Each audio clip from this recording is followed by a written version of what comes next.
ఇప్పటికీ సర్పంచ్లకు ఒక్కొక్క గ్రామంలో 15 నుంచి 20 లక్షలు ఇంకా బాకీ పడుతుంది. వాటి మీద మన గౌరవ సర్పంచ్లు కూడా గవర్నర్ కలవడం జరిగింది. ఈ ప్రభుత్వంలో వచ్చే సర్పంచ్, ఎంపీడీసీ, జెడ్పీడీసీ, జిల్లా పరిషత్లకు ఎక్కడ కూడా నిధుల కొరత లేకుండా తప్పకుండా స్థానిక సంస్థలే పట్టుకొమ్మలుగా, గ్రామాలే పల్లెలే ఈ రాష్ట్రానికి పట్టుకొమ్మలుగా మీరు ఎవరైతే ప్రజాప్రతినిధులు వాళ్లకు ఎక్కువ కూడా నిధులు ఇవ్వడానికి ఈ ప్రభుత్వం కొంచెం నిశ్చయితోంది.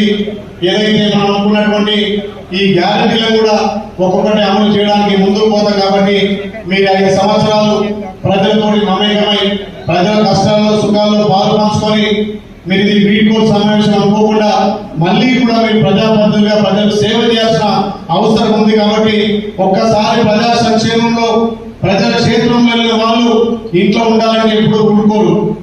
మళ్ళీ ఏ రకంగానో ఏదో పదవితోటి ప్రజలకు సేవ చేయాలనే తపన ఉంటారు. కాబట్టి మీరందరూ మళ్ళా ప్రజాప్రతినిధులు ఇప్పుడే పెద్దలు చెప్పినట్టుగా, ఇక్కడ అందరూ చెప్పినట్టుగా ఈ మండలానికి ఆత్మకూరు మండలంతో పాటు గుండాల మండలం, మూటాగుండూరు 3 మండలానికి ఇక్కడ ఉన్నటువంటి తపాస్పల్లె తప్పకుండా కావాలని చెప్పి మన 4 ఎమ్మెల్యేలు అక్కడ భద్ర లక్ష్మారెడ్డి గారు కానీ, తుంగతుర్తి ఎమ్మెల్యే సామెలు, భోగిల్ ఎమ్మెల్యే అనిల్ కుమార్ రెడ్డి గారు, నేను కూడా మన మంత్రి గారు ఉత్తమ్ కుమార్ తోటి 380 కోట్ల నిధులకు మనం తీసుకున్నాం.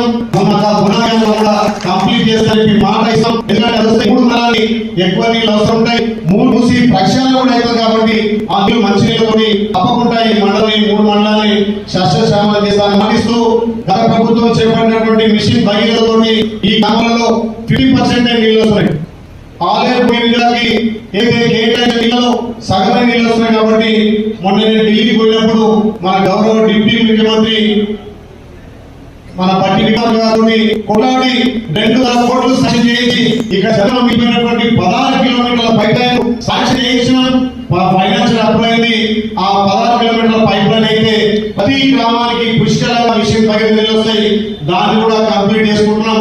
అదేవిధంగా ఇక్కడ దగ్గర 2 చెక్ డ్యామ్ కూడా ఈ కాఫీ దగ్గర చెక్ డ్యామ్ కూడా కంప్లీట్ అయ్యి గత ప్రభుత్వంలో ప్రభుత్వం పంపిణీ తప్ప వాళ్ళ పేపర్ చూసినా మేము సాక్షి చేసినాం కంప్లీట్ అయింది అంటారు.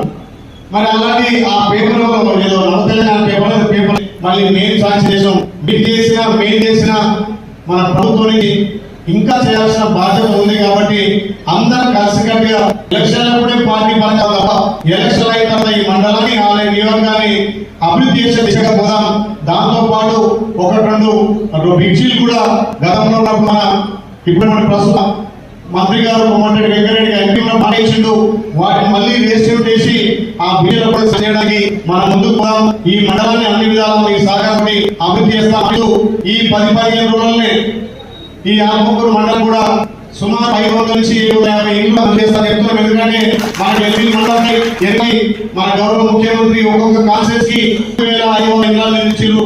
ఆ ఇల్లు కూడా మీకు ఎక్కడైతే ఊళ్ళో గజాల జాగా ఉండి నిరుపేదైనటువంటి వాళ్ళు ఏ పార్టీ కానీ, ఏ కులమాలు కానీ, ఏ మతాలు కానీ పార్టీలకు అతీతంగా కులాల అతీతంగా ఫస్ట్ మనం సెలక్షన్ చేయాల్సిన అవసరం ఏంటంటే గ్రామంలో మొత్తం ఇల్లు చేసే విధంగా అది కూడా ఫ్యూచర్ వాళ్ళు ఎప్పుడు కూడా కరెంట్ బిల్లు కట్టకుండా, కరెంటు వాడకుండా ప్రతి ఇంటికి సోలార్ తోటే ఆ 5 లక్షలు నిర్మించాలనే కార్యక్రమాలు చెప్పండి. కాబట్టి దీంట్లో మీరందరూ భాగస్వాములు కాబట్టి ఈ మండలంగా అభివృద్ధి చేసుకున్నాం. ఈ 8 మండలాల్లో ఆత్మకూరుకు అత్యధిక నిలిచి ఈ ఆత్మకూర మండలాన్ని 8 మండలాల్లో ఆదర్శ మండలం చేయడం తెలియజేస్తూ మీరందరూ ఎవరు కూడా మీ రాజ్యాంగం మా డ్యూటీ అయిపోయి మీరు ఎప్పుడు కూడా ప్రజాక్షేత్రంలో ప్రతి గుర్తించి రాబోయే రోజుల్లో మిమ్మల్ని అందరినీ ప్రజాప్రతినిధులు మళ్ళీ చూస్తే ఈ అవకాశం